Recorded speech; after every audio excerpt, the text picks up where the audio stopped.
First thing, when you get assessed, the assessor will go outside the truck and ask you to work the lights and the indicators, and just to check that the truck is in a safe condition.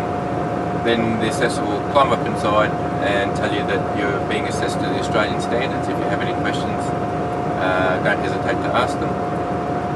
And they'll get you to go through a cab drill. So what I usually do is explain the controls from right to left. Starting here, we've got the lights, the speedo, the tacho or rev counter, water temperature gauge. That's an electrical water temperature gauge. And here on the dash we have a manual water temperature gauge. Next to that is the fuel gauge. Below that, in the middle, is an oil pressure gauge. Beside that to the right is the battery or amps. Beneath those gauges are two air pressure gauges. All the gauges have symbols to indicate what they're monitoring, which will help you out in identifying what they do. Next to the left with the orange button is a diff lock, to be used in gravel or slippery conditions where you need extra traction. This area here of the dash is identified by climate control or the air conditioner. This button here is the hazard button if you're broken down or reversing. So we use that button there when we're reversing around corners. This one is the exhaust brake. This button here changes our horn from an air horn to a small electric horn. And this button here winds down the passenger side window.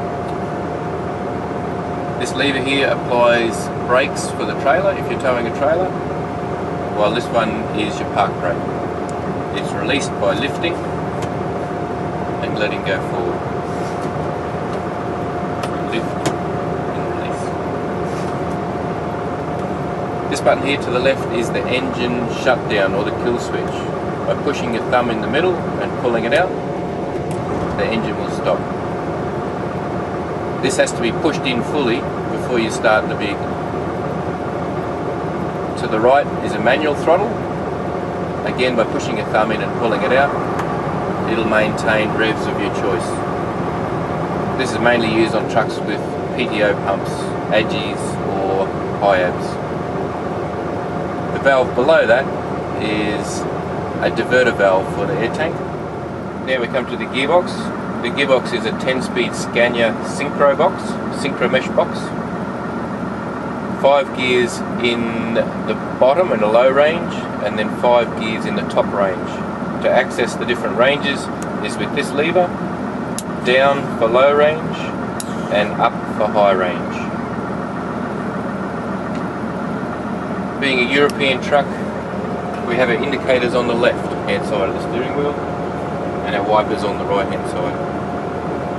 Horn in the centre, clutch, brake and accelerator on the floor.